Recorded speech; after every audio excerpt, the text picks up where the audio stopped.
Hi friends, எல்லாரும் நல்லா இருக்கீங்களா? கண்டிப்பாக எல்லாரும் நல்லா தான் இருப்பீங்கன்னு நினைக்கிறேன். உங்ககிட்ட எங்களுக்கு ஒரு ரிக்வஸ்ட் இருக்கு. வீடியோ பார்க்குறீங்க, லைக் பண்ணிவிட்டு அப்படியே சப்ஸ்கிரைப் பண்ணிட்டு பார்த்தீங்கன்னா எங்களுக்கும் சப்போர்ட்டாக இருக்கும். தேங்க்யூ. வீடியோவை இப்படியே கண்டினியூ பண்ணுங்க. ஐயோ, எப்படி அந்த கஜேந்திரன் இப்போ வருவான்? எப்படிதான் இவனை சமாளிக்கிறது? யோ, என்னையா நினைச்சிட்டு இருக்க அவன் மனசுல? உன்கிட்ட சொல்லிதானே ஐயா அனுப்புனேன், இப்படி சொதப்பி வச்சுட்டியே. அது தம்பி, வாங்க தம்பி, வந்து உட்காருங்க. உங்ககிட்ட நான் சொல்லி புரிய வைக்கிறேன். என்னது, உட்கார்ந்து பேசணுமா? நானே செம்ம கோவத்துல வந்திருக்கேன். நீ செய்யற தொழில உண்மையாதான் இருப்பேன்னா எதுக்கு என்கிட்ட இருந்து நீ கை நீட்டி காசு வாங்கின? ஐயோ தம்பி, நீங்க கொடுத்த காசை நான் ஒன்றும் செலவு பண்ணல, அப்படியே தான் இருக்கு. நான் அதை கூட திருப்பி கொடுத்துடுறேன். ஆனா சொல்றத கொஞ்சம் புரிஞ்சுக்கோங்க தம்பி. என்னத்த சொல்லி நீ இப்ப புரிய வைக்க போற? அந்த ஆதிமித்ரனோட ஜாதகம் நீங்க நினைக்கிற மாதிரி இல்ல. அவனோட ஜாதகத்துக்கு இந்த உலகத்திலேயே ஒரே ஒரு ஜாதகம் தான் பொருந்தும். ஆனா அது உங்க பொண்ணோடது இல்ல தம்பி. என்ன ஐயா, இப்படியே அந்த ஜாதகத்து கூட பொருந்தாது, இந்த ஜாதகத்து கூட பொருந்தாதுன்னு புது கதையெல்லாம் சொல்ற? இல்ல தம்பி, நான் சொல்றதுதான் நிஜம். நான் எதுக்கு கதையெல்லாம் சொல்லணும்? அவன் ஜாதகம் 7 ஜென்மமா ஒரே ஒரு ஜாதகக்காரியோட தான் பொருந்தோம். ஏதோ ஒரு ஜென்மத்துல இந்த பொண்ணு பிறக்காம போயிட்டான். அவன் அந்த ஜாதகம் முழுக்க பிரம்மச்சாரியா வாழ்ந்துட்டு போக வேண்டியதுதான். அதே மாதிரிதான் அந்த ஜாதகக்கார பொண்ணோட ஜாதக பலமும். அவங்க 2 பேருக்கும் ஒருவரை விட்டா ஒருத்தருக்கு வேற துணையே இல்லை. ஐயோ, என்னையா நீ இந்த காலத்துலவே இப்படியெல்லாம் கதை சொல்லிட்டு இருக்க? இல்ல தம்பி, நான் சொல்றது உண்மை. வேற யாரு கூட அவன் ஜாதகம் பொருந்தாது. கல்யாணம்னு ஒண்ணு பண்ணனா அந்த ஜாதகக்கார பொண்ணாதான் இருக்கும். அப்படி இல்லைன்னா என்ன ஆகும்? அதாவது வேற ஒரு பொண்ணை கல்யாணம் பண்ணா? அப்படி இல்லைன்னா அவன் கையால தாலி வாங்குற பொண்ணுக்கு மரணம் நிச்சயம். அதுவும் அவன் கையாலேயே. அவன் முன்னவே கோபக்காரன். அவன் ஜாதகத்துக்கு பொருந்தாத ஒரு பொண்ணை கல்யாணம் பண்ணி வச்சா அந்த பொண்ணுக்கு அவனே மரண தண்டனை கொடுத்துருவான். அது வேணும்னே இல்லாம அவனோட கோபத்துல அவன் அறியாமலே அவன் செஞ்சிருவான். ஐயோ, இவரு என்ன சொல்றாரு? இவரு சொல்றது ஒருவேளை நடந்துட்டுனா? கடவுளே.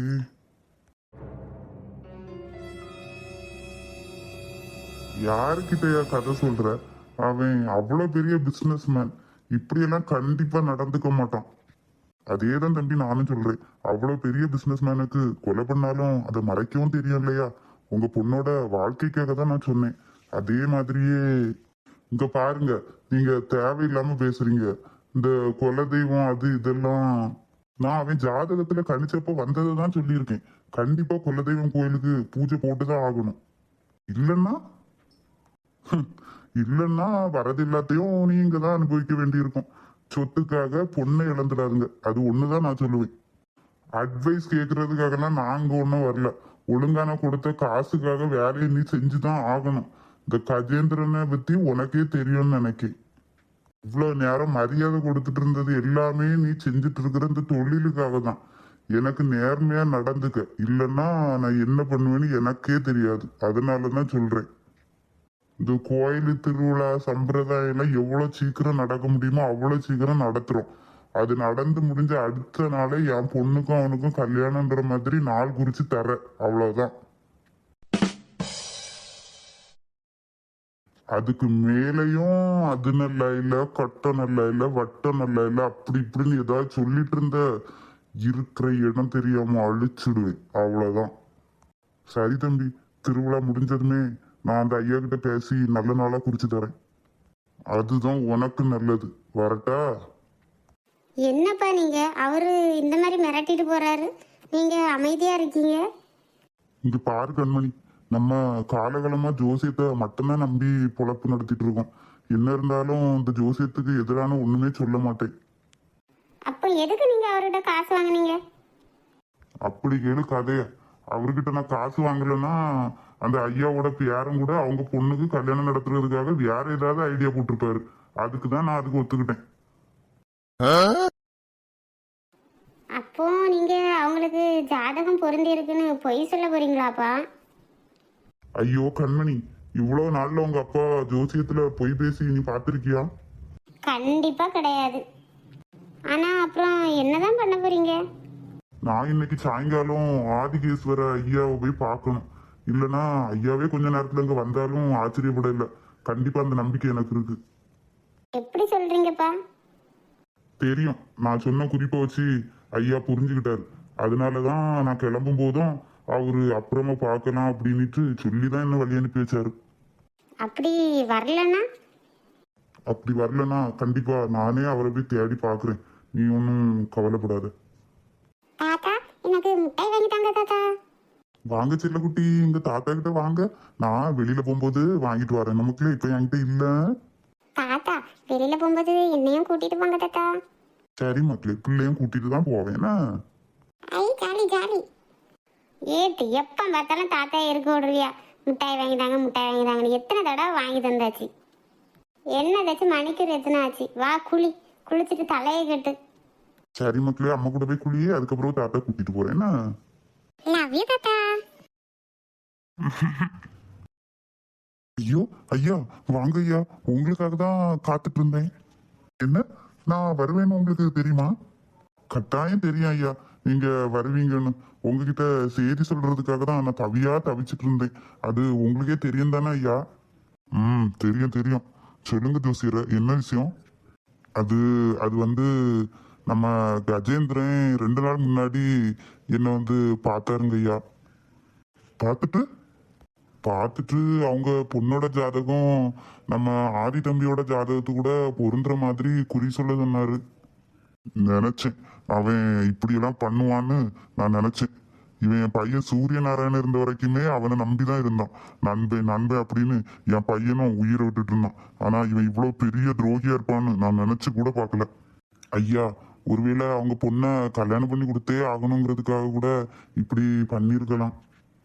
சரி, அதை விடுங்க ஜோசியர. ஆதியோட ஜாதகத்துல வேற என்ன பிரச்சனை? அதை தயங்காம என்கிட்ட சொல்லிடுங்க. அது வந்து ஐயா, நான் கணிச்சது தப்பா இருக்குமோன்றதுக்காக பல முறை அவர் ஜாதகத்தை கணிச்சு பார்த்தேன். ஆனா நம்ம ஆதி தம்பியோட ஜாதகம் இந்த உலகத்திலே ஒரே ஒரு பொண்ணு ஜாதகத்து கூட மட்டும்தான் பொருந்தும். அதுவும் அந்த ஜாதகத்தையும் அவனே தேடி கண்டுபிடிப்பான் அப்படின்னு தான் இருக்கு. அதனால அவன் கல்யாணத்தை அவனே முடிச்சுப்பான். வேற யாரோட சம்மதத்தையும் அவன் எதிர்பார்க்க மாட்டான்னு தான் காமிக்குது. அப்படின்னா நீங்க நினைக்கிற மாதிரியே தான் கூடிய சீக்கிரம் உங்க பேரன் மாலையும் கழுத்துமா வந்து நிக்க போறான். அது மட்டும் உறுதி. அப்படி நடக்கிறதுக்கு வாய்ப்பே இல்லையே ஜோசியரு. அவன் தான் கல்யாணம் உங்க இஷ்டம் அப்படின்னு சொல்லிட்டானே. என்னதான் உங்க இஷ்டம்னு சொன்னாலும் விதின்னு ஒண்ணு இருந்துச்சுன்னா அதுபடிதானே நடக்கும். கண்டிப்பா நடக்கும். அவனுக்கு ஏத்த பொண்ணை அவனே தேடி கண்டுபிடிச்சிருவான். அதுல எந்த மாற்றமும் இல்லை. அப்போ இந்த குலதெய்வம் கோயில் வழிபாடு கண்டிப்பா நடத்தியே ஆகணும் ஐயா. அவ்வளவு தூரம் நிலைமை மோசமா போயிட்டு இருக்கு. இந்த குலதெய்வம் வழிபாடு நடத்துறது உங்க பொண்ணோட வழி வாரிசுகளுக்கும் நல்லது செய்யும்னு நம்புவோம். அவ்வளவுதான். சரி, அதுக்கப்புறம் கஜேந்திரனுக்கு இந்த விஷயம் ஒன்றும் தெரிய வேண்டாம். கண்டிப்பா ஐயா. அதே மாதிரியே அவரு கொடுத்த காசை நான் கை நீட்டி வாங்கிட்டேன். காசுக்காக இல்லைங்க ஐயா, எங்க குடும்பத்துக்கு இத்தனை நாளா எந்த குறையும் இல்லாம நீங்க பாத்துட்டு இருக்கீங்க. அவன் காசு எனக்கு தேவையே இல்லை. ஆனா இந்த மாதிரி நான் காசு வாங்கலைன்னா வேற ஏதாவது வழியில ஆதி தம்பிக்கும் உங்களுக்கு ஆபத்து வந்துடுமோன்னு தான் நினைச்சு நான் வாங்கினேன். ஐயா, அந்த காசை நான் ஏதாவது அனாதை இல்லத்துல சேர்த்துறவா? உங்க விருப்பப்படியே பண்ணுங்க ஜோசியரே. ஐயா, என்ன மன்னிக்கணும். சரி, ஒன்றும் கவலைப்படாதீங்க. கண்டிப்பா எல்லாம் நல்லா தான் நடக்கும். நான் புறப்படுறேன் ஜோசியரே. சரிங்க ஐயா. இன்னும் இந்த வாயாடி முழிக்கலன்னு நினைக்கிறேன். ஷிட், அவகிட்ட இப்படி நான் என்னையே இழந்துட்டு நின்னது தப்பா போச்சு. அவ அவ என்னை பத்தி என்ன நினைச்சிருப்பா? இந்த ஆதி எப்பவுமே அவளுக்கு பயத்தை கொடுக்கறவனா தான் இருக்கணும். கண்டிப்பா அவ எனக்கு பயந்து தான் வாழ்ற மாதிரி இருக்கணும். சரி, அந்த வாழ்க்கை முழிக்கிறதுக்கு உள்ளாடி ஆஃபீஸ் கிளம்பிடுவோம். என்னோடு வாழ பிறந்தவளே, இன்னுயிரின் மூச்சாய் கலந்தவளே,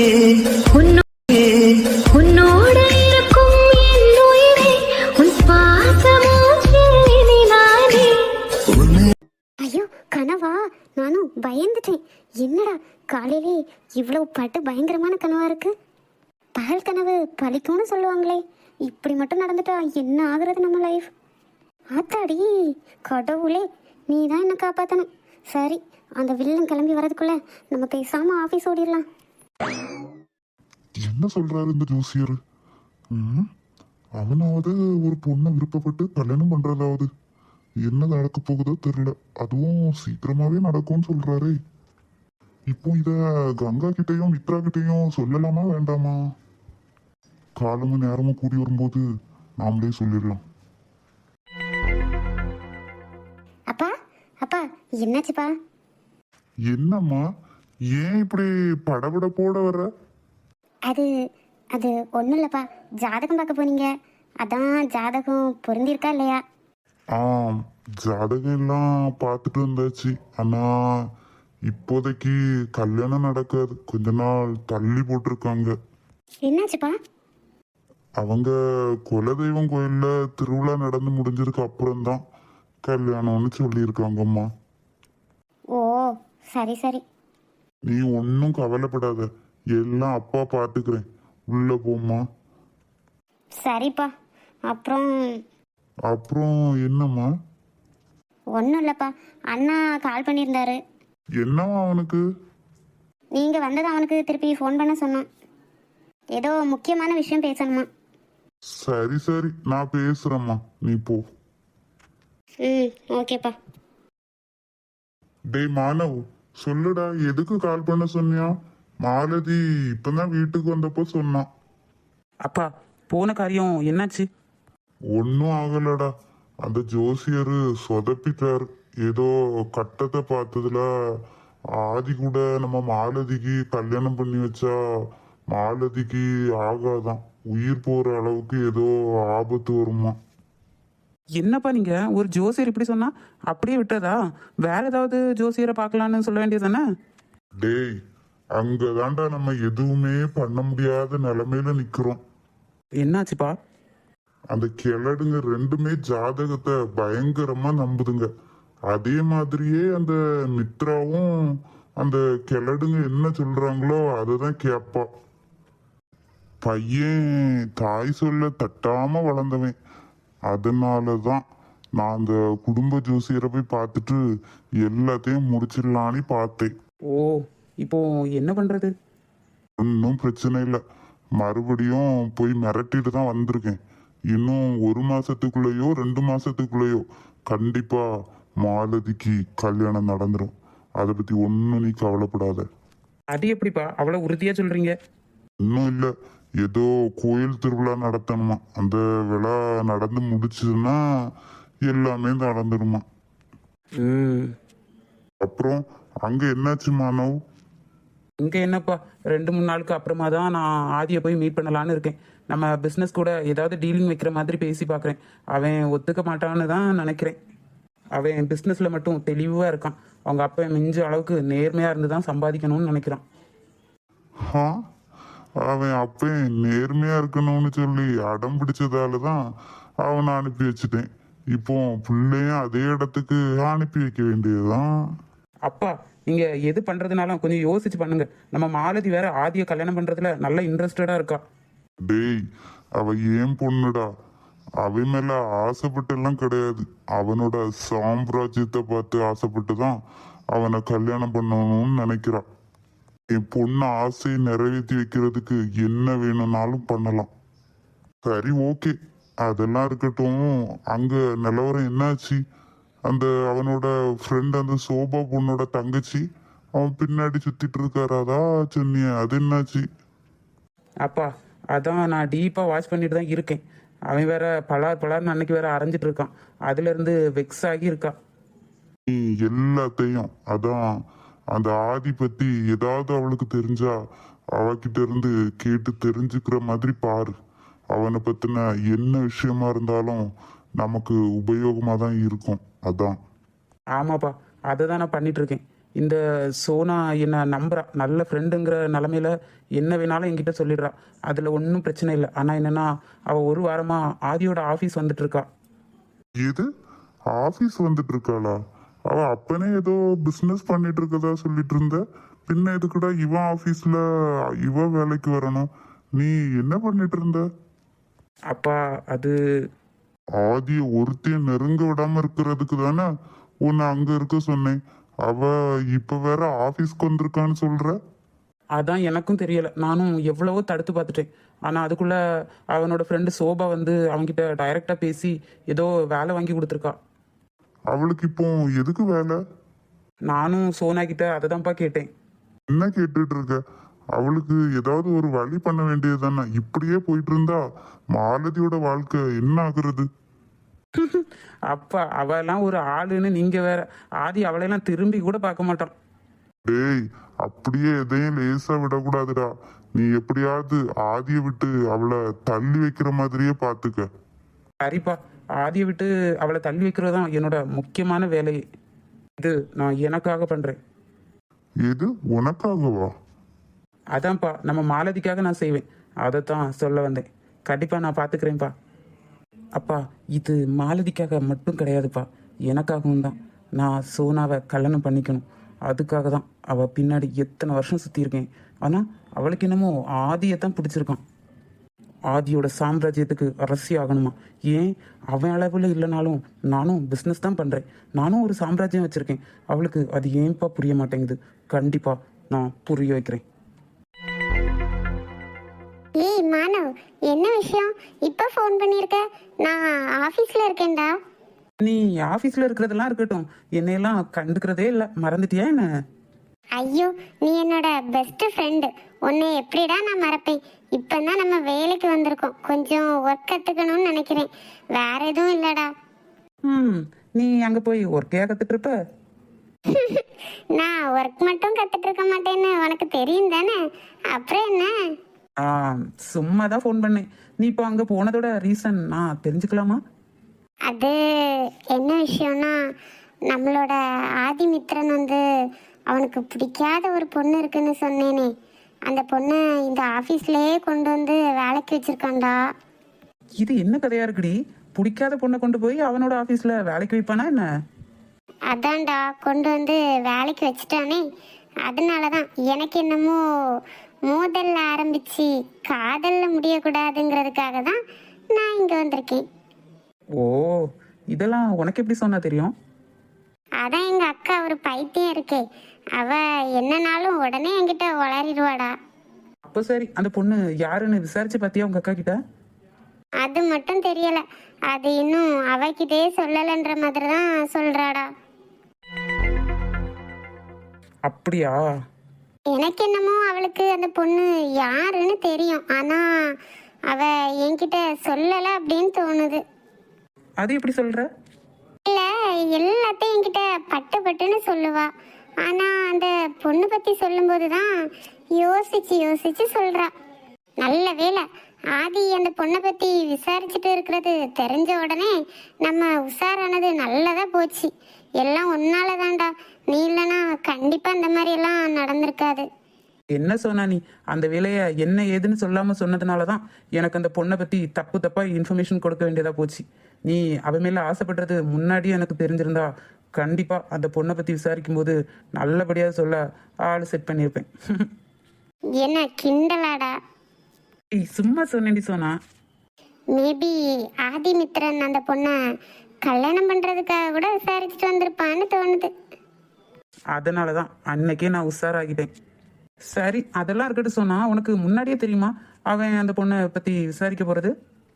ஆமா, அதுவும் அக்கா தான் பேச்சுவாக்குல சொன்னான். நம்ம அன்னைக்கு வேற வேற ஆளுங்களை வச்சு நடத்த சரியில்லை அது இதுன்னு சொன்னதுனால தான் அவன் அந்த பொண்ணை வெறுத்து ஒதுக்குறான். நல்ல வேலை ஆஃபீஸ்லயும் அந்த பொண்ணை தான் ரொம்ப டார்ச்சர் பண்றான் போல. நிஜமாவே அந்த பொண்ணு யாருன்னு உனக்கு தெரியாதா சோனா? எனக்கு தெரிஞ்சு ஆதிக்கு அந்த பொண்ணு மேல சின்னதா ஏதோ க்ரஷ் ஆரம்பிச்சிருக்கும் போல. அதனால தான் அந்த பொண்ணை பத்தி விசாரிச்சிருப்பான் போல. நமக்கு தான் தெரியுமே ஆதியை பத்தி.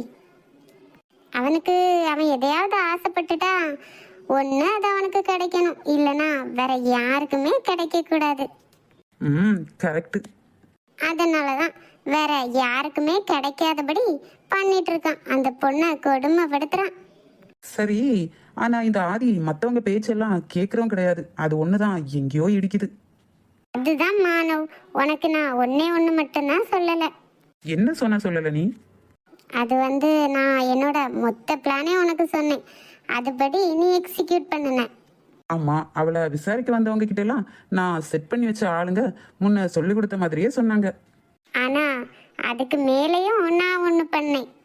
என்ன பண்ண நீ? அது ஒன்றும் இல்லடா ஆதி, அவன் ஆளுங்களை எல்லாம் வச்சு விசாரிச்சு எல்லாம் பார்த்தப்போ நம்பாத அந்த பொண்ணை பற்றி டைரக்டாகவே விசாரிக்கிறதுக்காக வந்திருந்தான்.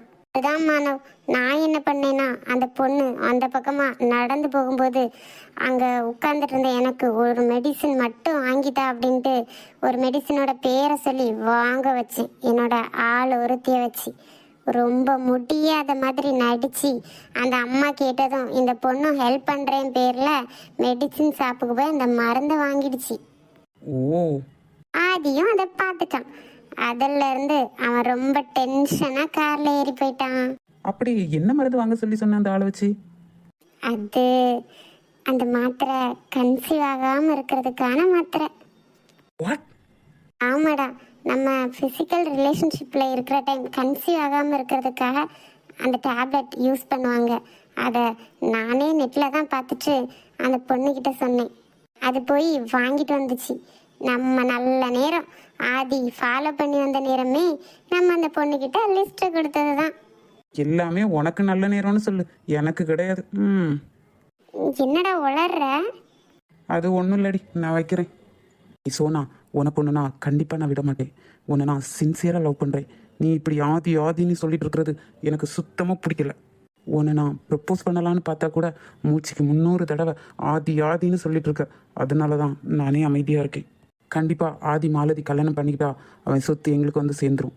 அதே மாதிரியே அவன் வேற கல்யாணம் பண்ணிட்டு அவன் கிடைக்கலன்ற சோகத்தில் இருக்கிற உனக்கு ஆறுதலாக இருந்து உன்னையும் நான் கல்யாணம் பண்ணிப்பேன். அதுதான் இந்த மானவோட பிளான்.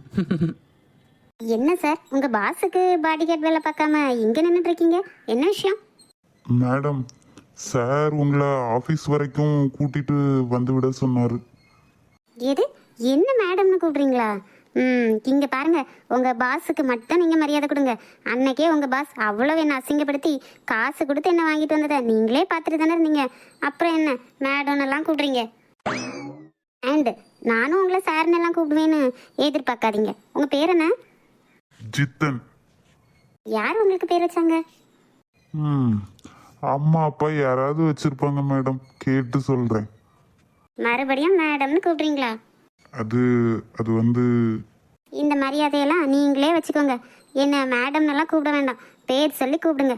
நீங்கள் வேணா வர்ஷினின்னு கூப்பிடலாம், இல்லாட்டி என்ன தங்கச்சின்னு கூட கூப்பிடலாம். உங்களுக்கு பிடிச்சிருந்தா ஓகே, ஒன்றும் பிரச்சனை இல்லைன்னா நான் கூட உங்களை அண்ணான்னு கூப்பிட்டுக்கிறேன். ஓகேவா? இப்போதைக்கு எனக்கு அண்ணா இல்லை, சில துரோகிங்களெல்லாம் நான் அண்ணான்னு கூப்பிட்டுட்டு இருந்தேன். அவங்க தான் என்னை ஏமாத்திட்டாங்க. அதனால உங்களை அண்ணான்னு கூப்பிடுறேன். நீங்கள் ஏமாற்ற மாட்டீங்க தானே? ஏமாத்த மாட்டேன். என்ன உங்க பாஸ் புதுசா என்ன கார்ல எல்லாம் கூட்டு வர சொல்லியிருக்காரு? அத அவர்கிட்டயே கேட்டுக்கோங்க. கேக்குறேன், அவர்கிட்டயே கேக்குறேன். ஜித்தனா, ஒன்று சொல்றேன், கேக்குறீங்களா? என்ன சொல்ல போற, சொல்லு. இப்படி எப்பவுமே வெறப்பா நின்னா லைஃப் எப்படி இருக்கும்? என்ன பாருங்க, எப்பவும் சந்தோஷமா இருக்கணும். ஓகேவா? பாக்குறேன், நானும் பார்த்துட்டு தான் இருக்கேன். நம்ம பாஸ் கிட்ட எப்படி பம்மறீங்க, அவர்கிட்ட பயந்து போய் நீங்க நிக்கிறத நானும் பார்த்துட்டு தானே இருக்கேன். பாருங்க அண்ணா, இவ்வளோ நேரம் தான் ஆகுது, அதுக்குள்ள என்ன இப்படி கிண்டல் பண்ண ஆரம்பிச்சிட்டீங்களே. ஆமா, நீ கூட என்ன பார்த்து கொஞ்ச நேரம் தான் ஆகுது, அதுக்குள்ள என்ன கலாய்க்கிறியா? என்கிட்டயே என்னோட பாஸை பத்தி கலாய்க்கிறீங்க. என் பாஸ் பத்தி ஏதாவது என் முன்னாடி கலாய்ச்சா உடனே சூட் பண்ணணுங்கிறது தான் என்னோட ஆர்டர். ஐயோ, அப்போ ஷூட் பண்றதுக்கு தீபாவளி துப்பாக்கியெல்லாம் வச்சிருக்கீங்களா? தீபாவளி துப்பாக்கி வித் லைசன்ஸ் வச்சிருக்கேன். என்ன வர்ஷினி சைலண்ட் ஆயிட்ட, என்னாச்சு மேடம்க்கு? ஒன்றும் இல்லை, நானும் அளவுக்கு அதிகமாக பேசுகிறேன் அப்படின்னு ஷூட் பண்ணிட்டீங்கன்னா என்ன பண்ணுறது? ஐயோ, உங்களை எல்லாம் ஷூட் பண்ண முடியுமா மேடம்? நீங்க தான் எங்க பாஸோட ஃபேவரட் ஆச்சு. அப்புறம் அவர் என்ன சும்மா விடுவாரா என்ன? போங்க அண்ணா, என்ன கலாய்க்காம. நான் எதுவும் சொல்லலை, நீங்க ஒன்றும் நினைச்சுக்காதீங்க. அப்புறம் நான் சொன்னதை பத்தி எல்லாம் பாஸ் கிட்ட எதுவும் பேசிடாதீங்க ப்ளீஸ். பேச மாட்டேன் பேச மாட்டேன். சரி சரி கிளம்புவோமா? ம் ஓகேண்ணா, டைம் ஆகிட்டே இருக்கு.